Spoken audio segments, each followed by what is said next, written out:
بسم اللہ الرحمن الرحیم۔ ناظرین، تنگ دستی، مہنگائی اور گھر کے معاملات صحیح درست نہ چل رہے ہوں تو صرف 3 دن عمل کر لو۔ اس 3 دن کے عمل سے آپ کے گھر کے اندر رزق کی فراوانی، تنگ دستی ختم ہو جائے گی اور گھر کے اندر تمام معاملات اچھے طریقے سے چلنا شروع ہو جائیں گے۔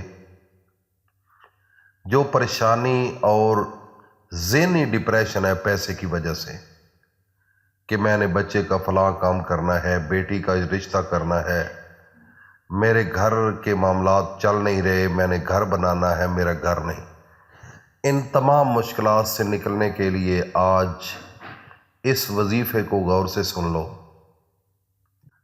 اگر آپ کے پلے یہ میری بات آ گئی تو سمجھ لینا کہ آج کے دن سے آپ کے زندگی کے حالات بدل گئے۔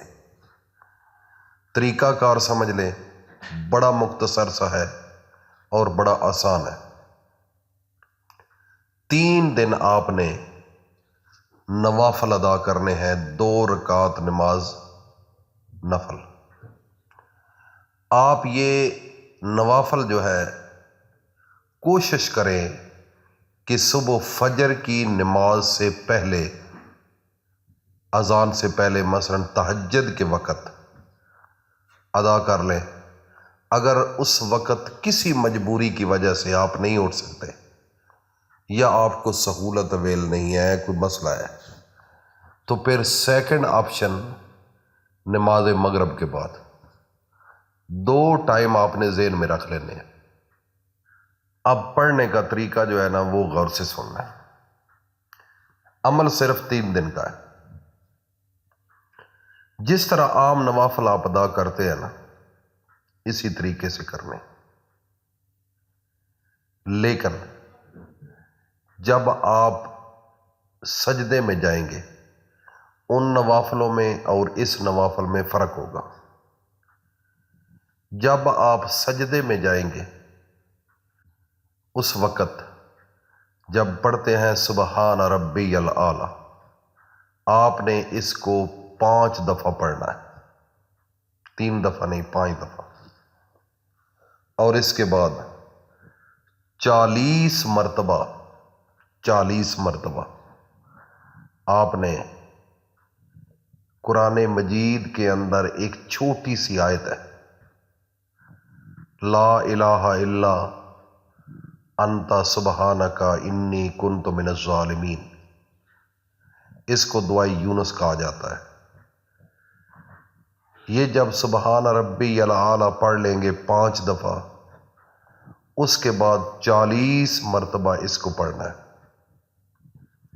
اور جب نوافل ادا کرنا شروع کریں گے تو دل کے اندر جس چیز کی طلب ہے نا، جس کی حسرت ہے، مثلا کسی کے پاس گھر نہیں ہے، اگر کوئی گاڑی اللہ سے لینا چاہتا ہے کہ میرے اللہ مجھے گاڑی عطا کر، اگر کسی کی بچی کا معاملہ ہے، شادی کا، جہیز کا معاملہ ہے، یا XYZ کوئی بھی ہو سکتا ہے، جو آپ کے دل کے اندر خیالات ہیں اس کو اپنے ذہن میں رکھیں، اور اس کے بعد 2 رکعت نماز نفل، اس کی نا آپ نے نیت کر لینی ہے۔ اس کے بعد باقی جس طرح سبحانک اللہم و بحمدک آپ روٹین سے پڑھتے ہیں پڑھتے رہیں، اور پھر سورت اخلاص، قل ھو اللہ احد، یہ 2 رکعتیں جو ہیں، پہلی رکعت میں بھی قل ھو اللہ احد، اور دوسری رکعت میں آپ نے پڑھنا ہے انا اعطینک الکوثر۔ یہ رکعتوں میں آپ نے اس طرح ترتیب رکھنی ہے، لیکن جب آپ نے سجدے میں جانا ہے سبحان ربی الاعلی 5 دفعہ پڑھنے کے بعد 40 مرتبہ آپ نے یہ قرآنی آیت پڑھنی ہے۔ پہلے سجدے کے اندر بھی آپ نے اسی طرح، دوسرے سجدے کے اندر بھی آپ نے اسی طرح۔ سجدہ تھوڑا سا لمبا ہوگا۔ سجدہ ایک ایسا عمل ہے نا، میرے اللہ کے ساتھ ڈائریکٹ بات کرنے کا موقع ہے۔ جیسے آپ کسی آفس میں جاتے ہیں تو یہ سمجھے کہ آپ نے اللہ کے قدموں میں آپ نے اپنا سر رکھا ہوا ہے اور میں اللہ سے مانگ رہا ہوں، میں اللہ کا بندہ ہوں، تو آپ نے 40 مرتبہ یہ پڑھ کر، اور دوسری رکعت کی ترتیب بھی آپ نے اسی طریقے سے رکھنی ہے۔ پہلی رکعت میں سورت قل هو اللہ احد سورت فاتحہ کے بعد، اور دوسری رکعت میں سورت فاتحہ کے بعد سورہ کوثر، اور دوبارہ 2 سجدے آ گئے۔ جس طرح پہلے 2 سجدے کیے ہیں اسی طریقے سے آپ نے یہ دونوں سجدے کرنے ہیں۔ جس طرح پہلے 5 دفعہ سبحان ربی الاعلیٰ اور 40 مرتبہ لا الہ الا انت سبحانک انی کنت من الظالمین، یہ دونوں سجدے بھی اسی طریقے سے۔ جب آپ یہ نوافل ادا کر لیں اس کے بعد اپنے ہاتھوں کو اٹھا لیں، آنکھیں بند کر لیں اور اللہ سے کھل کر مانگیں، رو کر، گڑ گڑا کر، عاجز ہو کر۔ سوائے میرے اللہ کے میرے بھائی کوئی اس کائنات میں نہیں جو آپ کو دینے والا ہو، آپ کو لے کر آنے والا بھی وہی ہے اس کائنات میں، اور رزق دینے والا بھی وہی ہے، اور اسی نے آپ کے جسم سے روح بھی نکالنی ہے۔ آپ مر جائیں گے، اس کائنات کو چھوڑ جائیں گے، اور آپ نے پھر اسے اللہ کے پاس جانا ہے جس نے آپ کو پیدا کیا۔ اگر اس کائنات میں آپ نے اللہ سے رجوع کیا، اللہ سے مانگا، اللہ خوش ہوتا ہے۔ تو جب اللہ کی صفتوں میں، اللہ کی جو شان ہے اس میں آپ کسی کو انٹرفیئر کریں گے، کسی کو شامل حال کریں گے، کسی کو اس کے اندر انٹر کریں گے، تو پھر یہ شرک ہوتا ہے۔ اللہ کو اس سے بہت بڑی نفرت ہے، اللہ اس کو پسند نہیں فرماتے۔